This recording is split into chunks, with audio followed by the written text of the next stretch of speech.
Good day to you. You know, today is primary day in Pennsylvania. I don't know if you're living in Pennsylvania, but if you are, you have the opportunity to vote in the primary for Republican candidates and Democrat candidates and Libertarian candidates as well. My question for you is, are you going to vote? Is that something you would do? And if you are, or if you're not, or even if you don't know yet, to what extent has your decision been influenced by the media that you're accessing that's telling you about candidates running for the election? I mean, it's quite possible that you're not voting because you're disgusted with the political process. It's also possible that you're not voting because you don't know much about the candidates. It's also possible that you're not voting because you don't have any time to do so today. But then again, it's possible that you are voting and you've been influenced by television commercials or feeds that you've gotten on your social media platforms. For example, I see stuff from John Fetterman all the time, and John Fetterman is a person who is often commented on as a Democratic candidate for the Senate.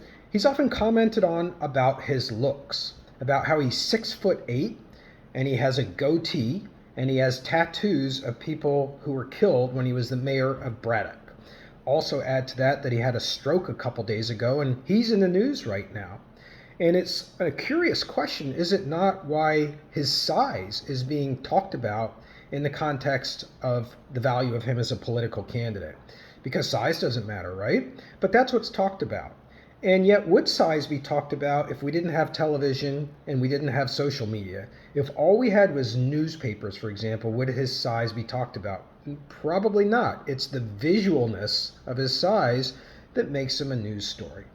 So a lot of this introduction that I'm starting with today is to get you into the idea that mass media can have effects on us, just like anything else in life, like your diet, like the way that you sleep, the exercise you get, the relationships you have with people, and your media consumption. And whether you're voting today or not, I'm asking you whether that is an effect of the media that you've taken a look at in the past several weeks, months, etc. So we are talking about chapter 2 today. We're talking about effects of mass communication. Since we know that people are enveloped in a media world, we want to try and understand effects. And we know that mass media have drastically affected our social policy in recent times with such things as sexual harassment awareness through the Me Too movement and hashtags, through racial justice, the police situations that have been in the news regarding African Americans being arrested.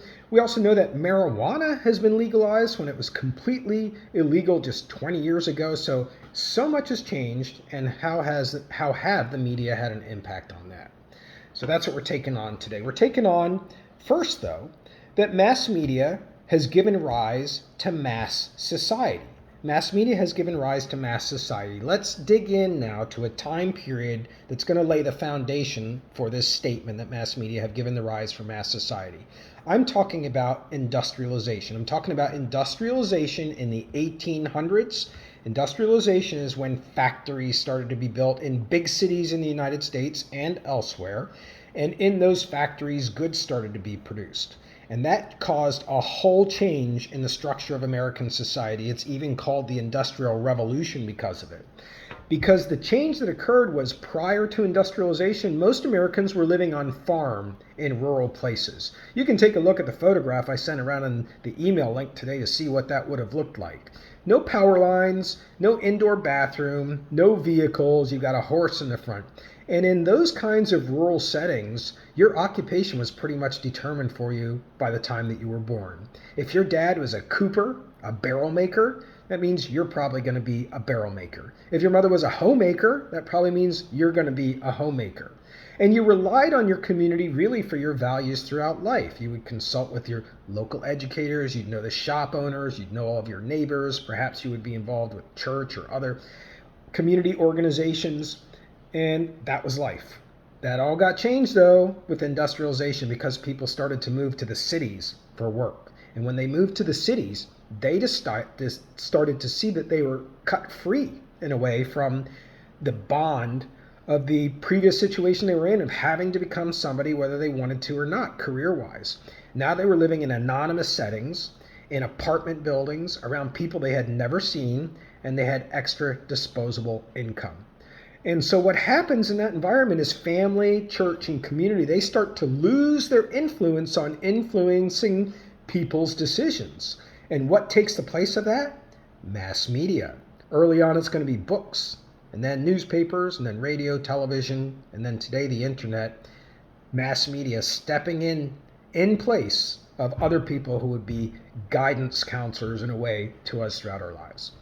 So we want to understand that, and we're going to do that now by taking on one of the first models that we're going to take a look at. We looked at models last time as well. We're taking on another set of models today. Remember, models are visual depictions that help us understand bigger things, bigger abstract things that we wouldn't be able to understand if we didn't have those models. So the very first model is called a propaganda model. It's got other names as well. The propaganda model is also called the direct effects model. It's also called the hypodermic needle model, as if you stick something in your arm and the effect is immediately. Mass media is the solution in the needle, and then it goes into the body. And it's also called the magic bullet. Media fire a bullet, and there's a response, however the media want it. This particular model came out of World War II. After World War II, there was a lot of propaganda that was being studied on the part of Hitler and the Germans, and trying to understand how people, such as Germans, could actually end up doing something so horrific as putting people in gas chambers, putting Jewish people in gas chambers. And so this model grows up in that time period. And what it does is it views the audience as passive observers. The audience is just sitting there, waiting to be influenced, right?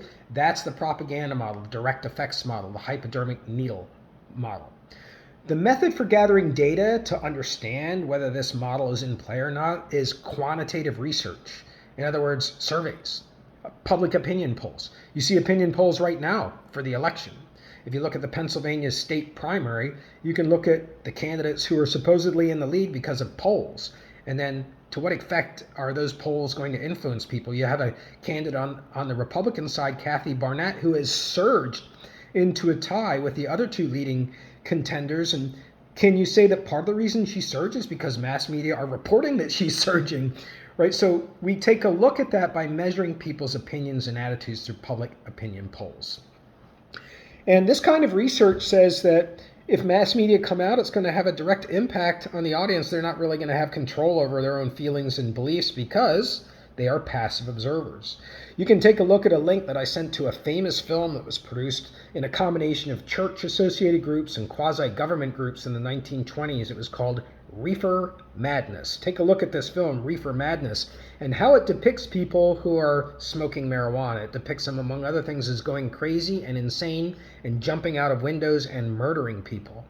And so you can maybe look at that as having a profound impact on the marijuana industry for a good 80 years before it became legal medicinally and then later recreationally, because of this impression that many of the public had about marijuana from this film, Reefer Madness. That would be a great example of the direct effects model. We're going to leave that behind, though. Now we're going to go on to the next model, because the next model says, no, the direct effects model is really too simple. And now we're going to talk about the limited effects model. The limited effects model says, messages, they have effects, but they're limited effects. That's why it's called the limited effects model. And this model was designed by a professor, Paul Lazarsfeld, and he was also studying politics. He was looking at voters in Ohio in the 1940s and the 1950s. And he said that there's another dimension that people are not considering here when you want to talk about effects of mass media, and that is there are opinion leaders out there, also known as gatekeepers. These people are people who are respected by others. They are teachers. They are people who are older than others. They are brothers. They are fathers. They are community leaders. They are company presidents and managers. They are elected officials. They are reporters. They are eyewitness experts. These people have more of an impact on the regular person's thinking than mass media. That's what limited effects says. So the model there is if media can influence opinion leaders, then the opinion leaders, the gatekeepers, will influence the general public. And that's what you have every weekend on television, political news shows where candidates and senators who are from the same party as those candidates and reporters, they're on talking about the strengths and the weaknesses of the candidates. Those are the opinion leaders, and that's what it's designed to look at, this model. Now we're going to go on to look at the importance of meaning. as the next way that we're going to start to study effects of mass media. Meaning is very central to the field of communication, but it's also central to the field of mass media, which is a subfield of communication. And there was a group of scholars who first started to address meaning from mass media called the Frankfurt Scholars. That's named after a city in Germany. These were scholars who came about after World War II, and they developed what was known as critical theory. And their critical theory was designed to help understand how people are feeling alienated, exploited, and repressed by what they called the culture industry. The culture industry is produced by mass media. When you're looking at what clothes you want to decide to wear, there are styles of clothing in the United States that you will not find in Saudi Arabia. You won't find in Mexico, for example. I'm in Mexico right now. When I go around, I see a lot of pink everywhere I go for the male. Right? That's a cultural production, and it's reinforced by advertising and characters on TV shows and on TikTok and in the social media. That's what the Frankfurt School was talking about.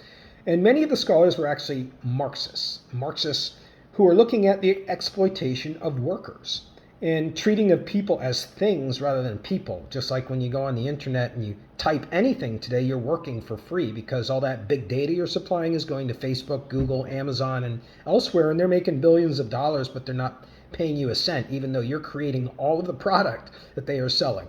We'll be talking about that later in this course. So this group of scholars looked at how meaning is constructed by looking at who controls the media systems, and then how those media systems have vested interests. Like Disney is probably never going to report through ABC News, one of its holdings, that there was an accident at Disneyland. Let's take the worst case scenario where somebody died. I'm obviously not wishing that on anyone. And would that get reported on ABC? That's something you have to ask when you're looking through the prism of the Frankfurt School. Now we're going to go on to discuss different effects themselves. We've gotten past the paradigms, the models. Now we're going to talk about effects of media. There are different sets of effects that we want to take a look at. The first effects are known as message effects. These are effects just by the content. Forget about whether you're getting the content on Facebook or Instagram or your favorite local big city radio station or Spotify. Forget about where it's coming from. We're looking at message effects. And there are 4 different kinds of effects. You can read about them in more detail. You've got the cognitive effects, you've got attitudinal effects, you've got behavioral effects, and you've got psychological effects. I'm going to make a change on that one. In the book, it's called psychological effects. I want to rename that physiological effects. Physiological effects. Physiological effects is when your physical body is affected by the media you're watching. Like when you're watching a horror film and your heart starts racing and the adrenaline gets pumping and you get anxious because the music is telling you a bad person is about to enter the house. That is a physiological effect that mass media create. Now let's go on to medium effects. Medium effects. The word medium here is not used to describe low, medium, or high. That's not what it's talking. It's talking about the medium of the mass medium and the effects of that medium. Now we are looking at how the content is being delivered. We're looking at the effect of that medium. One of the chief scholars in this area is Marshall Mcluhan. He's a Canadian scholar. He has a famous saying in his work called, "The medium is the message." The medium is it's not about what people are reading or listening to or hearing or watching. It's all about just being on the phone.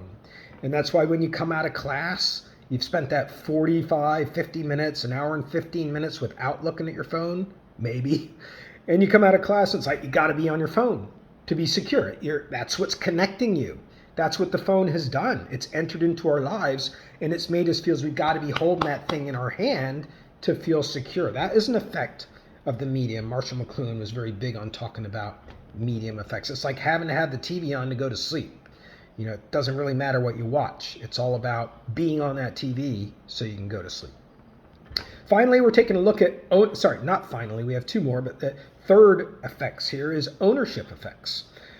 Ben Bagdikian is the scholar that we're going to talk about here, and he said that we can study the influence of those who own the media. And actually, most media are owned by big, multinational companies. They are all across the world. Did you know that Fox News, for example, is owned by the News Corporation, which also has the Sun newspaper and the Times newspaper and Sky Satellite in England? Yeah, and those are just a few of the properties. We're going to be taking a lot stronger look at that in our next class on the media business, so I'm going to pass over that for now. Finally, we get to active audience effects. Active audience effects, and this is looking at audiences and giving them more credit for not being passive. This is saying audiences, they determine their own decisions, their own values, their own feelings when they're accessing mass media.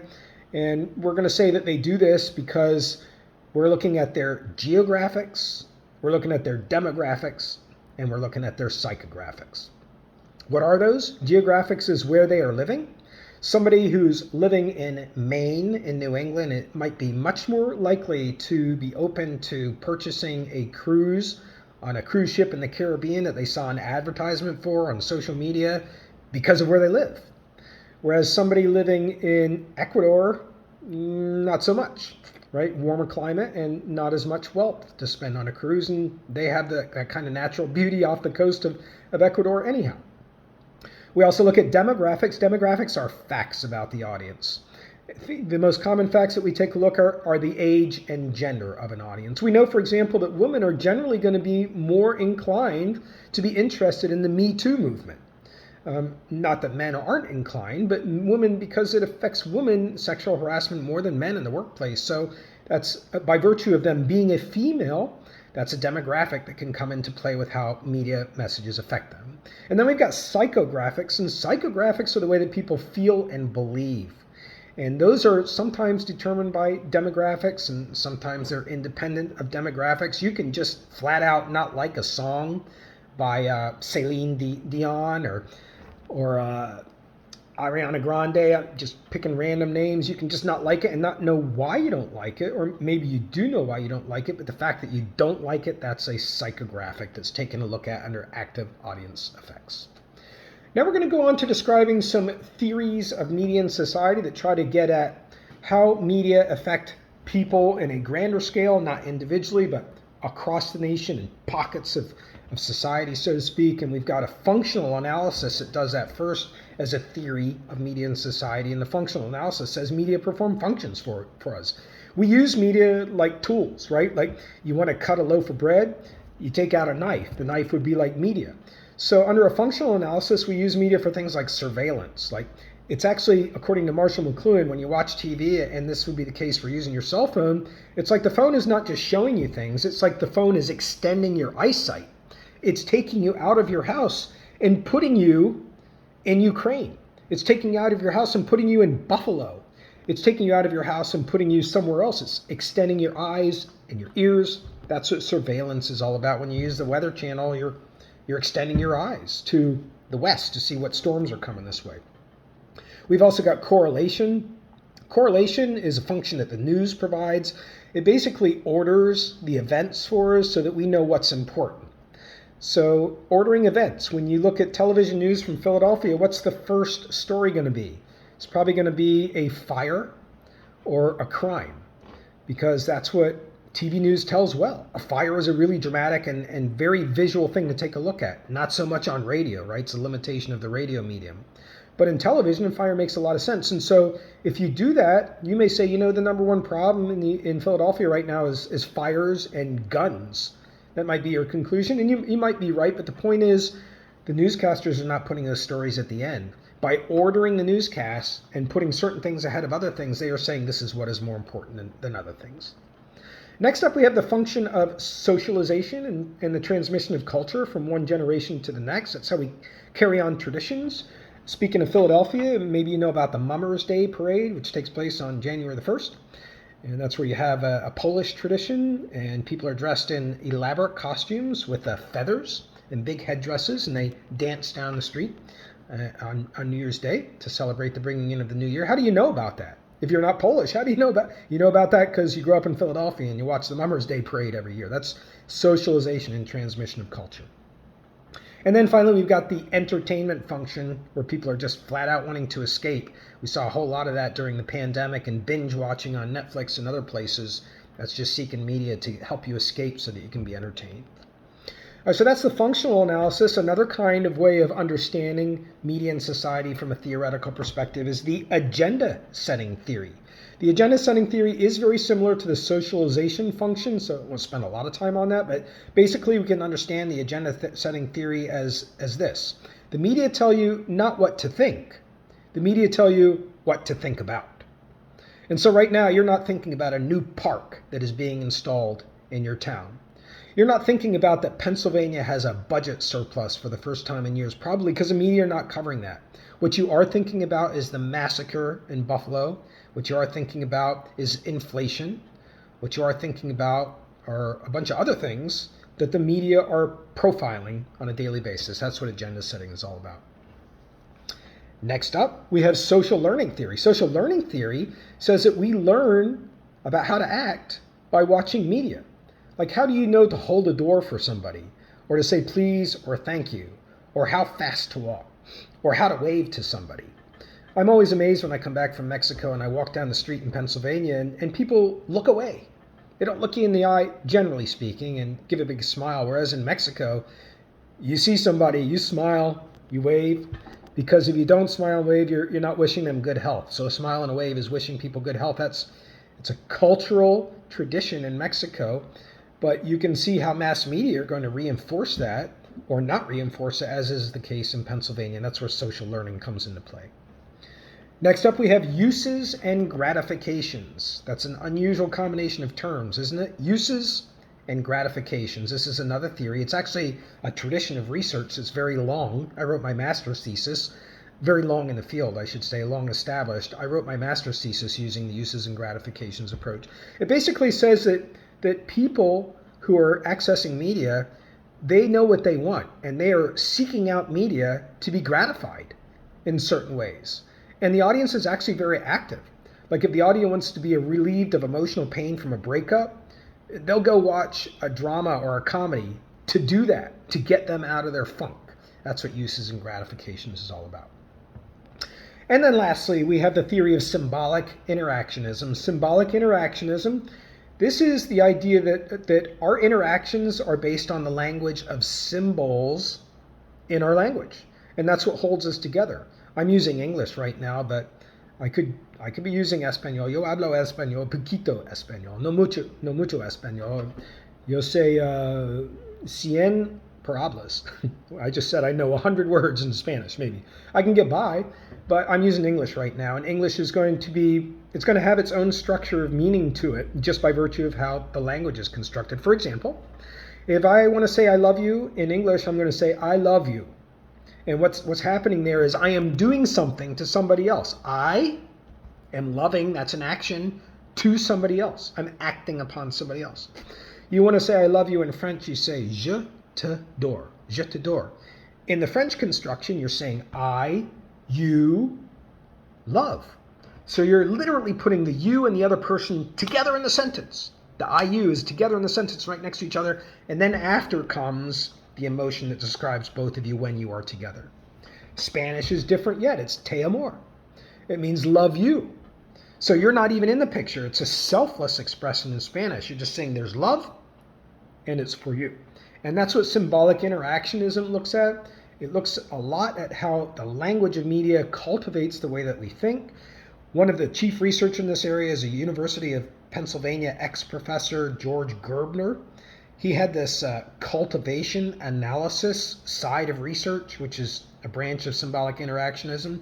Cultivation analysis research says that people who watch a lot of big city TV news, they're going to be more scared about their world than if they didn't watch that news. Because on the news, you're going to see a lot of murders. You're going to see a lot of crimes. You're going to see a lot of information about security and safety. It's going to make you feel like your life is somewhat in danger. Whereas if you're watching news in a rural area, you may not see that kind of thing. And so the results are if a car pulls up to you and it has tinted windows and it slows down and wants to ask you directions, what's your body posture? You're standing back from the car, right? Ready to run at a moment's notice. Maybe you don't even go up to the window, right? But the whole time you're anxious, right? And that's what George Gerbner would say is an effect through symbolic interactionism of watching the news. So all of these effects that we've talked about are for you to consider. They are individual and they are also simultaneously societal at the same time. We can never really know whether video gaming is responsible for mass murders. We can never really know whether media is responsible for somebody becoming a drug addict. We can never really know whether media help people cure alcohol addiction or achieve great heights in their life. But we can speculate about the effects because we know that since we are enveloped in media, there have to be effects, right? That's for you to decide. Have a great day.